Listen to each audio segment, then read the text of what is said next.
नमस्कार। हिंदी साहित्य विषयक व्याख्यान माला के अंतर्गत आपका स्वागत है, अभिनंदन है।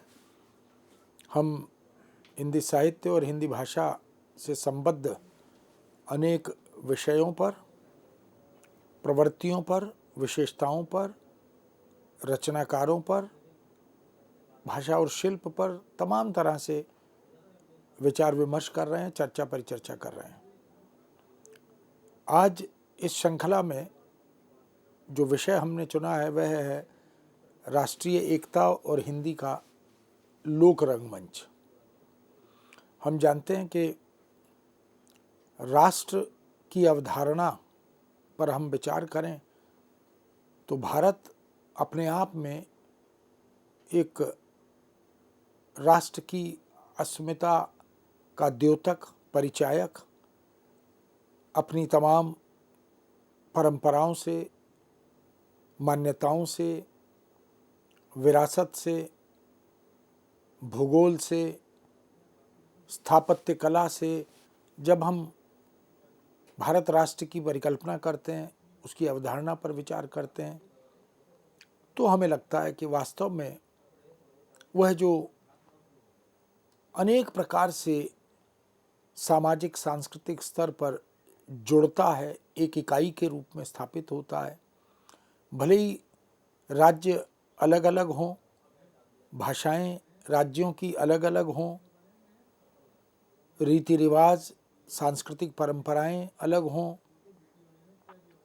लेकिन राष्ट्र के स्तर पर हम एक एकता के भाव के साथ, ऐक्य के भाव के साथ जुड़े हुए रहते हैं। राष्ट्रीय एकता के आयाम अनेक हैं। हम राष्ट्र को सर्वोपरि मानते हैं। यहाँ के सभी नागरिक, सभी राज्यों के, भले ही वो हिंदी भाषा भाषी हों या हिंदी इतर भाषा भाषी भारतीय हों, हमारे लिए राष्ट्र सर्वोपरि है। और हम तमाम छोटी सोच को लेकर या क्षुद्रताओं को लेकर हम विचार नहीं करते जब राष्ट्र का कोई प्रश्न सामने आता है। इसीलिए संस्कृत साहित्य से लेकर अब तक पूरे हिंदी के प्राचीन, मध्यकालीन, आधुनिक साहित्य में भी हम राष्ट्र की उसी अवधारणा को देखते हैं। ऐसी भ्रामक धारणाएं कुछ फैलाई जाती हैं कि यह देश अलग अलग रजवाड़ों का, राज्यों का देश रहा है, लेकिन हम ये भूल जाते हैं कि वो सब धाराएं, वो सब नदियां आकर मिलती हैं समुद्र में, और वो समुद्र एक बड़ा विराट विशाल स्वरूप लिए रहता है, वही भारत राष्ट्र है। हम लोक और लोक रंगमंच की जब बात करते हैं तो रंगमंच की भी एक सशक्त और सुदीर्घ परंपरा भारत में रही है। हर भाषा में, हर राज्य में हम देख सकते हैं कि रंगमंच, चाहे वो आधुनिक वैज्ञानिक दृष्टि से उन्नत और अधुनातन मंच हो या गली नुक्कड़ में तमाम तरह के अभिनय के माध्यम से, अभिनयात्मक प्रस्तुतियों के माध्यम से हम रंगमंच की उस खूबियों को आत्मसात करते रहे। रामलीलाओं का, कृष्ण लीलाओं का एक सुदीर्घ इतिहास भारत के पास रहा है। यहाँ तक कि अपने मंतव्य को, अपनी बात को जन सामान्य तक, लोक के नागरिकों तक पहुँचाने के अनेक माध्यम होते हैं। उनमें एक अभिनय होता है, बहुत सी नुक्कड़ नाटिकाएं होती हैं, और हम जानते हैं कि पारसी थिएटर या इसी तरह के सांग आदि रचने वाले तरह तरह की वेशभूषा तरह तरह की मुख मुद्राएं, इनके माध्यम से मनोरंजन के लिए और प्रयोजन सिद्धि के लिए लोक ने भी रंगमंच का विधिवत रचनात्मक उपयोग किया है। हम बंगला भाषा का लोक रंगमंच देखें, मराठी का रंगमंच देखें, गुजराती का देखें, राजस्थान का देखें, हरियाणा का देखें, पंजाब का देखें, बहुत सारे, क्योंकि लोक में बड़ी व्यापक अवधारणा समाहित है। लोक की संस्कृति, लोक के रीति रिवाज, लोक की मान्यताएं, लोक गीत, लोक नृत्य और लोक आस्थाएं, लोक विश्वास, ये सब भी लोक से जुड़े हुए हैं। और समय समय पर सामाजिक प्रश्न हो, सांस्कृतिक मुद्दा हो, राष्ट्रीय चुनौती हो या अन्य कोई मनोरंजन का क्षेत्र हो, उन सब को भी हम, हमारे जो लोक कलाकार हैं, जो अभिनय एक स्वाभाविक नैसर्गिक अभिनय के साथ अपनी बात को, अपने मंतव्य को दर्शकों तक पहुंचाने का काम करते हैं, विधिवत शिक्षित प्रशिक्षित हों या न भी हों, तो भी ये जो अभिनय है ये अनेक बार तो ईश्वर प्रदत्त कला के रूप में, प्रतिभा के रूप में हमारे साथ जुड़ जाता है। लोक जागरण के लिए हम रंगमंच का इस्तेमाल करते रहे हैं। तमाम तरह की जनहित, लोकहित, राष्ट्रहित की सूचनाओं के लिए, घटनाओं के लिए, धर्म प्रचार के लिए, पर्व उत्सवों के लिए, इस तरह के अनेक आयाम हमें लोक रंगमंच के दिखाई देते हैं। हिंदी का भी अपना लोक रंगमंच रहा है। कथाओं को, कहानियों को, एकांकियों को, नाट्य रचनाओं को, औपन्यासिक कथानकों को किस तरह जन सामान्य तक सहज पद्धति से, सहज माध्यम से संचरित किया जाता है, यह भी राष्ट्रीय एकता के रूप में, और उस लोक रंगमंच में राष्ट्र को भी सर्वोपरि मानते हुए राष्ट्रीय एकता के लिए तमाम तरह की पटकथाएं लिखी जाती हैं, तमाम तरह के कथानक बुने जाते हैं, उन सब को भी हम देख सकते हैं। राष्ट्र एक बड़ी अवधारणा है और राष्ट्र शब्द की व्युत्पत्ति राज धातु से मानी गई है। राज धातु में औणादिक श्रण प्रत्यय जुड़ने से ये राष्ट्र शब्द बन जाता है। शाब्दिक दृष्टि से राजते दीप्यते प्रकाशते शोभते इति राष्ट्रम, अर्थात जो स्वयं दीप्यमान हो, अप्पोदीप भव, अपने आप में दैदीप्यमान हो, ऐसी परिकल्पना, ऐसी संकल्पना, उसी को राष्ट्र की संज्ञा दी गई है। राष्ट्र अपनी प्राकृतिक धरोहर से, संपदा से, पर्वतों से, नदियों से, तमाम तरह के भवनों से, हम देख सकते हैं, मान्यताओं से, मूल्यों से राष्ट्र को जाना जाता है। संस्कृत के बृहत कोश वाचस्पत्यम में राष्ट्र को जनपद का पर्याय भी माना गया है। आजकल जनपद शब्द एक विशेष प्रकार के पारिभाषिक शब्द के रूप में प्रयुक्त होता है, लेकिन वाचस्पत्यम कोश में राष्ट्र को जनपद के माध्यम से भी अभिहित किया गया। एक अन्य मत के अनुसार राजते तत्राष्ट्रम, इस व्युत्पत्ति से यह संकेत मिलता है कि वह भूभाग या वह जन समुदाय जो पूर्णतः स्वतंत्र हो, किसी के द्वारा पद दलित न हो, वही राष्ट्र कहलाता है। राष्ट्र की महत्वपूर्ण पहचान है कि वह स्वतंत्र होता है, वह स्वावलंबी होता है, उसका अपना संविधान होता है, उसकी अपनी मान्यताएं और अपनी शासकीय व्यवस्था होती है, अपनी न्यायपालिका होती है।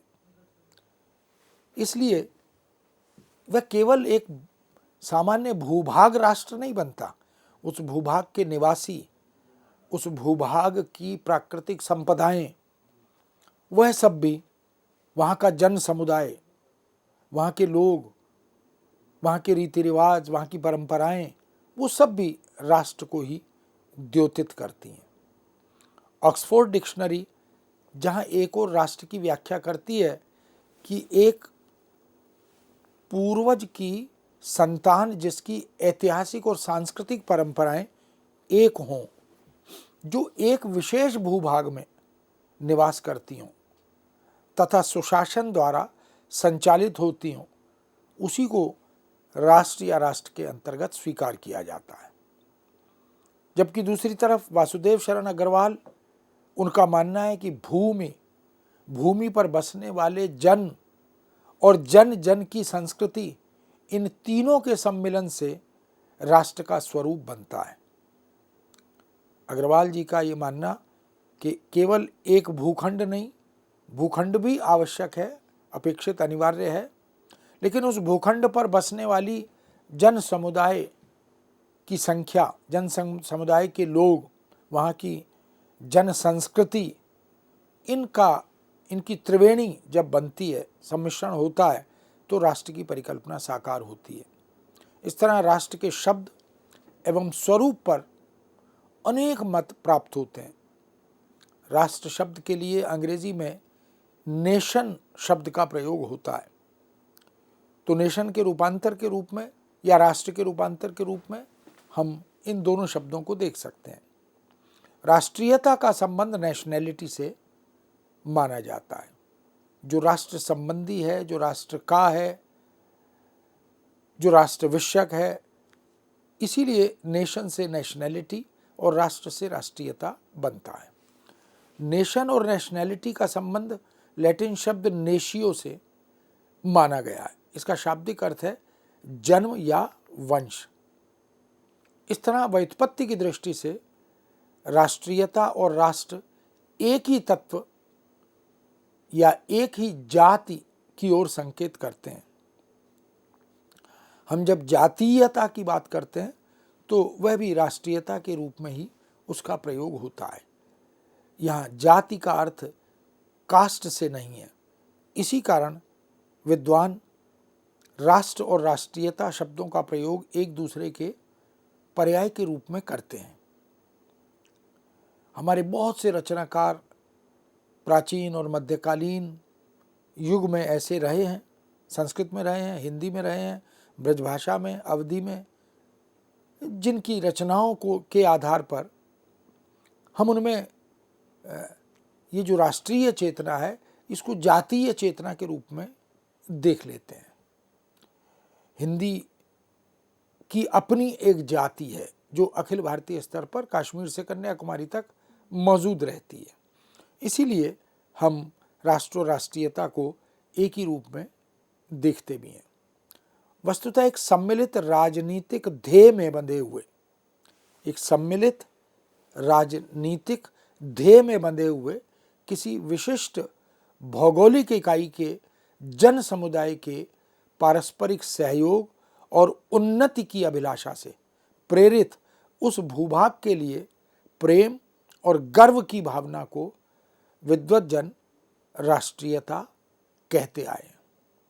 तो आवश्यक है एक सम्मिलित राजनीतिक ध्येय होना चाहिए, समग्रता के साथ, संपूर्णता के साथ, और उसी ध्येय से बंधे हुए किसी विशिष्ट भौगोलिक इकाई के जन समुदाय, किसी भौगोलिक इकाई के निवासी नागरिक, वो परस्पर सहयोग करें और उन्नति की अभिलाषा से मिलजुल कर, प्रेरित होकर उस भूभाग के लिए उससे प्रेम करते हुए, उसके प्रति श्रद्धा और आत्मीयता रखते हुए गर्व की भावना को विद्वज्जन अगर आत्मसात करते हैं, समझते हैं, तो उसी को राष्ट्रीयता कहते हैं। यह एक विशिष्ट भाव भी है जिसका संबंध मन से और अपनी पहचान से माना जाता है। स्व पहचान, राष्ट्रीयता का मूल तत्व या विचार ही राष्ट्रीय एकता है। यानी राष्ट्रीयता के मूल तत्व पर जब हम विचार करें कि राष्ट्र क्या है और राष्ट्र का जो है यानी राष्ट्र विषयक भावना जो है वो राष्ट्रीयता है, तो उसी को हम राष्ट्रीय एकता के रूप में देखते हैं। राष्ट्रीय एकता में अनेक तत्व समाहित होते हैं। यह भाव अनेक तत्वों के सम्मिश्रण से उत्पन्न होता है, जिसमें भौगोलिक खंड है, जाति है, भाषा है, धर्म है, संस्कृति है, इतिहास है, अर्थ है, राजनीति है, अध्यात्म है, दर्शन है, भक्ति है, प्रेम है। ये सब कुछ इसी के अंतर्गत यानी राष्ट्रीयता के अंतर्गत समाहित है। और राष्ट्रीय एकता का संबंध इन सभी तत्वों से माना गया है तथा इन्हीं तत्वों की एकता राष्ट्रीयता या राष्ट्रीय एकता को अभिव्यक्त भी करती है। यानी अखिल भारतीय स्तर पर संपूर्ण भारत में तमाम तरह के पर्व उत्सव आयोजित किए जाते हैं।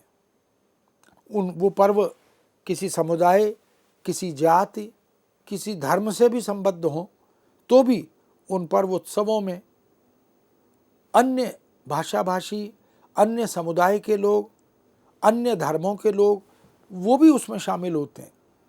इसलिए वो राष्ट्र एक इकाई के रूप में स्थापित होता है। रंगमंच से क्या अभिप्राय है? जब हम इस बिंदु पर विचार करते हैं तो लोक, परंपरा अथवा रंगमंच की संज्ञा उन नाट्य रूपों की दी जाती है जो जन समुदाय के आनंद उल्लास की सामूहिक अभिव्यक्ति होते हैं। इसलिए लोक की परंपराएं और लोक रंगमंच जब इन पर विचार करते हैं तो ये बात स्पष्ट होती है कि बृहत जन समुदाय के आनंद उल्लास की सामूहिक अभिव्यक्ति जिसमें होती है वही रंगमंच होता है। समाज में प्रचलित रूढ़ियों, धार्मिक अनुष्ठानों और लोक कथाओं से ये जुड़े भी रहते हैं। जितने भी लोक रंगमंच हैं उनका संबंध कुछ धरोहर से, विरासत से, परंपराओं से, रूढ़ियों से और तमाम तरह के सांस्कृतिक, सामाजिक या धार्मिक अनुष्ठानों से भी संबंध उनका होता है।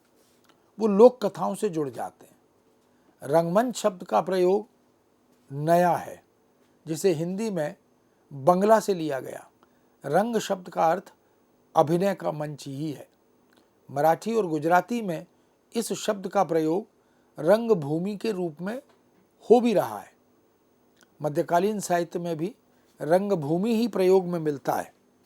हिंदी शब्द सागर में रंगभूमि का अर्थ स्पष्ट करते हुए उत्सव मनाने का स्थल या स्थान, क्रीड़ा स्थल, नाट्य खेलने का स्थान, नाट्यशाला, रंगस्थल, अखाड़ा, रणभूमि, ऐसे बहुत से शब्दों का प्रयोग किया गया है। बाबू श्याम सुंदर दास हिंदी शब्द सागर में ये परिभाषा देते भी हैं। नागरी प्रचारणी सभा ने हिंदी शब्द सागर का प्रकाशन किया। उसी शब्द सागर की भूमिका के रूप में आचार्य रामचंद्र शुक्ल ने जो कुछ लिखा उसी को फिर आगे चलकर हिंदी साहित्य का इतिहास, व्यवस्थित इतिहास, इस ग्रंथ के रूप में पहचाना भी गया। भारत में इसी अर्थ में प्रेक्षागृह शब्द का प्रयोग मिलता है, जिसका शाब्दिक अर्थ है जहाँ प्रेक्षक यानी दर्शक बैठ सकें और उस रचना का आनंद ले सकें।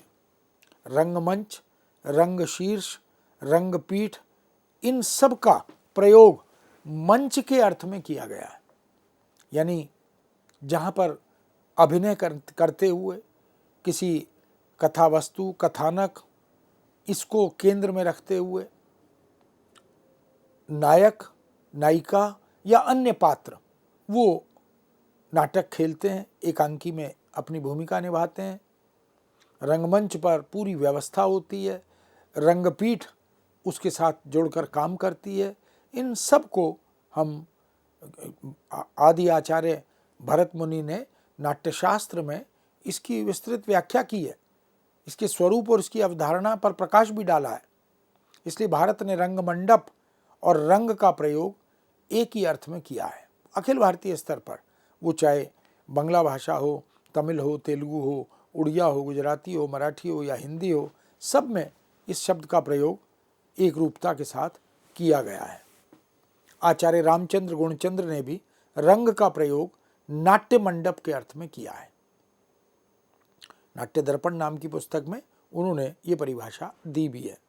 इस तरह रंग कहने मात्र से ही पूरे रंगमंच अर्थात पूरी रंगशाला या रंगभूमि का बोध होने लगता है।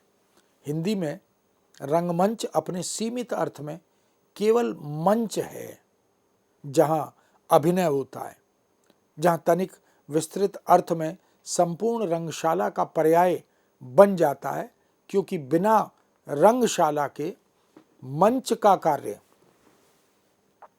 अधूरा रह जाता है। प्रदर्शन भवन के रूप में रंगमंच के दो भाग होते हैं, एक स्थान जहां रंग कार्य अथवा अभिनय होता है और दूसरा स्थान जहां बैठकर प्रेक्षक या सामाजिक उसे देख सकते हैं। रंगमंच का अगर अंग क्या है इस पर विचार करें, यानी रंगमंच की एक व्यापक विराट अवधारणा है। उस रंगमंच के अंतर्गत हम किस किस को देख सकते हैं, तो हम देखते हैं अभिनेता। अभिनेता में स्त्री पात्र, पुरुष पात्र, वृद्ध पात्र, बाल पात्र, हास्य पात्र, सूत्रधार, इन सबको देखते हैं। तो निश्चित रूप से अभिनय करने वाले, और इस अभिनय करने वालों में स्त्री पुरुष का कोई भेद नहीं है, दोनों की आवश्यकता होती है, नायक नायिका के रूप में या अन्य संबंधों के आधार पर। नाटककार होता है, क्योंकि नाटककार ही रंगमंच की उस अवधारणा को अपनी रचना के माध्यम से प्रस्तुत करता है। उसके मनोमस्तिष्क में रंगमंच का एक विशेष स्वरूप होता है। उस स्वरूप को ध्यान में रखकर वह दृश्य विधान की परिकल्पना करता है, पात्र योजना की परिकल्पना करता है, कथा वस्तु की परिकल्पना करता है। इसी तरह परिचालक होता है, अभिनेता, नाटककार, परिचालक, कथानक, एक कथा वस्तु होती है। उसी के आधार पर पटकथा भी लिखी जाती है यदि रचना नाट्य रचना ना हो और वो उपन्यास, कहानी आदि हो। चरित्र चित्रण भी होता है, जब पात्र होते हैं स्त्री पुरुष या युवा, बाल, वृद्ध, और उनके चरित्र का उद्घाटन भी रंगमंच के माध्यम से होता है। वो कैसा चरित्र है, दुष्चरित है, सच्चरित है, लोकहित के लिए प्रस्तुत है। फिर वो संस्कृत साहित्य में तो धीरोदात्त, धीर ललित आदि नायक का इस तरह से भी चित्रण किया गया। वेशभूषा कैसी है, संगीत लोक रंगमंच का एक अनिवार्य हिस्सा है। यदि मंच पर अभिनय कर रहे हैं पात्र, तो उनकी भावनाओं के अनुकूल, उनकी आंगिक चेष्टाओं के अनुकूल, उनके हाव भावों के अनुकूल संगीत का भी वाद्य यंत्रों के माध्यम से रचनात्मक उपयोग किया जाता है। मंच विधान और दर्शक सभी रंगमंच के ऐसे अंग हैं जो क्रम में एक दूसरे से जुड़े भी हुए हैं। इन सब का अपनी अपनी जगह पर, अपने अपने स्थान पर हम देखें महत्व है, और सफल रंगमंच का निर्माण करने में इनकी महत्वपूर्ण भूमिका भी है। इस दृष्टि से हम देखते हैं कि रंगमंच के अंतर्गत जो जो समाहित होता है, वो स्टेज है, पर्दा है, वाद्य यंत्र हैं, या विद्युतीय प्रकाश की व्यवस्था है, तमाम तरह के जो उपकरण हैं, सामग्री है, उन सब का रचनात्मक उपयोग रंगमंच में मिलता है। सर्वप्रथम नाटक का कथानक और उसकी विषय वस्तु आती है। रंगमंच में 3 प्रकार की कथा वस्तु मिलती है। पहली पौराणिक कथाओं से गृहीत, दूसरी सामाजिक, और तीसरी आर्थिक परिस्थितियों से प्रतिक्रिया के स्वरूप में यथार्थ जीवन को प्रदर्शित करने वाली कथा, दूसरे और तीसरे प्रेम और शौर्य के आख्यान, इन सब का चित्रण करने वाली होती है। इसके बाद अभिनेता आता है। यह आंगिक, कायिक और वाचिक चेष्टाओं द्वारा, भावों द्वारा अपने मनोभावों को रूपायित करता है, व्यक्त करता है, अभिव्यक्ति प्रदान करता है। यह रंगमंच का सबसे पुराना और दर्शक के सबसे निकट रहने वाला, उपस्थित रहने वाला कलाकार होता है। इसलिए अभिनेता जो है वो जो नायकत्व जिसके साथ जुड़ जाता है वो नायक होता है, तो वो महत्वपूर्ण पात्र बन जाता है। मंच पर अभिनेता ही शब्द को वास्तविक शक्ति प्रदान करते हैं। अभिनेता में नायक, नायिका या विदूषक और भी बहुत सारे पात्र हैं, हास्य पैदा करने वाले, सूत्र को जोड़ने वाले पात्र वो रहते हैं। भरत ने सात्विक, आंगिक, वाचिक और आहार्य 4 प्रकार के अभिनय का निर्देश दिया है। नाट्यशास्त्र में जो आदि आचार्य भरत मुनि ने जो नाट्यशास्त्र नाम का ग्रंथ लिखा, उसमें उस जमाने में कविता में और नाटक में कोई भेद नहीं था। जब नाटक की बात कर रहे थे तो प्रकारांतर से वो कविता की बात हो रही थी। इस तरह से शब्द को वास्तविक शक्ति प्रदान करने वाला ये बताया गया।